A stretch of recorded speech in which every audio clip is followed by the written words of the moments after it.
سورہ رحمان کے اندر چھپے ہوئے کچھ ایسے راز ہیں جن کو سن کر آپ دنگ رہ جائیں گے، آپ حیران ہو جائیں گے۔ سورہ رحمان بہت ساری عورتیں پڑھتی ہیں، پاکستان پنصورہ میں پڑھتی ہیں، اور ویسے بہت ساری عورتیں جمعے کے دن پڑھتی ہیں، بہت سارے مرد حضرات اس سورت کو پڑھتے ہیں۔ سورہ رحمان جو ہے نا، حضرت مولا علی رضی اللہ تعالیٰ عنہ فرماتے ہیں کہ رسول اللہ صلی اللہ علیہ وآلہ وسلم نے ارشاد فرمایا، ہر چیز کی زیب و زینت کچھ نہ کچھ ہوتی ہے، لیکن قرآن کی جو زینت ہے نا وہ سورہ رحمان ہے۔ اسی طرح سے حضرت جابر رضی اللہ تعالیٰ عنہ فرماتے ہیں کہ ایک مرتبہ رسول اللہ صلی اللہ علیہ وآلہ وسلم ہم صحابہ کرام کے پاس تشریف لائے، اور آپ نے سورہ رحمان سے آخر میں ذوالجلال والاکرام تک آپ نے پوری سورہ رحمان تلاوت فرمائی، اور صحابہ خاموش سنتے رہے۔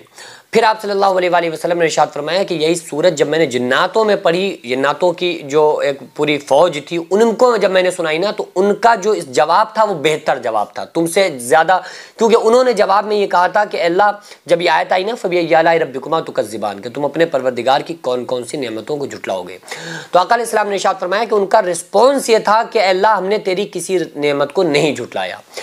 اس سورت کے اندر یعنی کہ سورہ رحمان کے اندر کچھ حصوں میں اس کو آپ تقسیم کر سکتے ہیں، ٹھیک ہے، کچھ حصوں میں اس کو عروس القرآن بھی کہا جاتا ہے، اور اس کو کئی حصوں میں تقسیم کیا جا سکتا ہے، جبکہ آپ دیکھیں کہ اس جو شروع ہو رہی نا سورت، تو الرحمن، الرحمن اللہ کا صفاتی نام ہے، اور الرحمن کے اندر جو وسعت ہے نا، آپ اس کو اگر سمجھنا چاہیں تو آپ کبھی نہیں سمجھ سکتے، نہ پڑھنے والا سمجھ سکتا ہے، کیونکہ بس پڑھنے والا بھی اتنا ہی پڑھ سکتا ہے جتنا پڑھا جا رہا ہے، تو کیونکہ الرحمن کے اندر اتنی زیادہ وسعت چھپی ہوئی ہے، اتنے زیادہ اس کے اندر راز چھپے ہوئے ہیں جس کو جلدی بندہ کوئی نہیں سمجھ سکتا۔ دیکھو، الرحمن اللہ کا صفاتی نام ہے، رحمان کا مطلب ہے کہ سب پر رحم کرنے والا۔ آپ دیکھیں نا سورہ فاتحہ کے اندر الحمدللہ رب العالمین الرحمن الرحیم، الرحمن الرحیم، الرحمن الرحیم، یعنی کہ الرحمن بھی الرحیم بھی ہے۔ آپ نے سنا ہوگا کہ رحمان کے معنی بھی رحم کرنے والا، رحیم کے معنی بھی رحم کرنے والا، لیکن دو لفظ اللہ تعالیٰ ساتھ میں لایا۔ اس کے پیچھے راز کیا ہے کہ رحیم کا مطلب ہوتا ہے کہ جس پر بھی رحم کیا جائے پورا رحم کیا جائے۔ اگزامپل، باپ اپنے بیٹے کے لیے رحیم ہے، آپ رحیم بول سکتے ہیں لوگ بھی اعتبار سے کہ باپ رحیم ہے اپنے بیٹے کے لیے، کیونکہ اپنے بیٹے کے اوپر رحم کرتا ہے،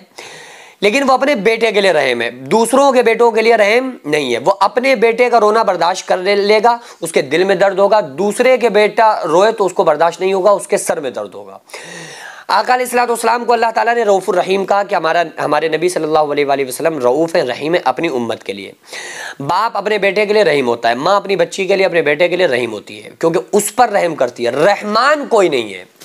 اسی کے لیے علماء فرماتے ہیں، مفسرین فرماتے ہیں کہ اگر کسی کا نام عبد الرحمن ہے تو اس کو عبد الرحمن ہی کہو، رحمان کہنا حرام ہے۔ صرف آپ کسی بندے کا نام اگر عبد الرحمن ہے تو آپ اس کو رحمان کہہ کے نہیں پکار سکتے، یہ حرام ہے۔ تو اس لیے کیونکہ الرحمن صرف اللہ رب العالمین کی صفت ہے، اللہ کی ذات ہے۔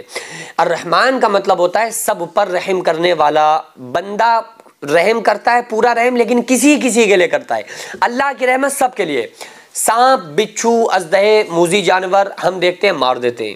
لیکن اللہ تعالیٰ ان کو رزق دے رہا ہے، تو ان کے لیے بھی اللہ تعالیٰ رحیم ہے۔ اللہ تعالیٰ مچھلیوں کو کھلا رہا ہے جبکہ مچھلیوں کو ہم کھا رہے ہیں، تو اللہ تعالیٰ مچھلیوں کے لیے بھی رحمان ہے، ان پر بھی اللہ تعالیٰ رحم کرتا ہے۔ شیر پر اللہ رحم کرتا ہے، بگرے، چیتے، اژدہے پر اللہ تعالیٰ رحم کرتا ہے، ان کو کھلا رہا ہے، ان کو پلا رہا ہے، ان کو رزق دے رہا ہے، ان کو روزی پہنچا رہا ہے، تو اللہ تعالیٰ سب کے لیے، سب پر رحم کرتا ہے، اس لیے اس میں بہت زیادہ وسعت ہے۔ تو اللہ تبارک و تعالیٰ نے یہاں پر اپنی نعمتوں کا بھی اس میں اظہار فرمایا ہے،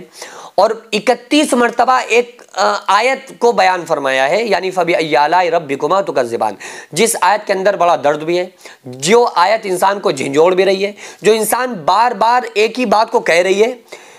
جو آیت بار بار ایک ہی چیز کو انسان کو یاد دلا رہی ہے کہ فَبِأَيِّ آلَاءِ رَبِّكُمَا تُكَذِّبَانِ، تو تم اپنے پروردگار کی کون کون سی نعمتوں کو جھٹلاؤ گے۔ اللہ تعالیٰ نے اپنے احسانات یاد دلائے کہ اللہ تعالیٰ نے سورج اور چاند کو ایک حساب مقرر سے چل رہے ہیں بنایا، آسمان کو بلند کیا، ترازو کو قائم کیا،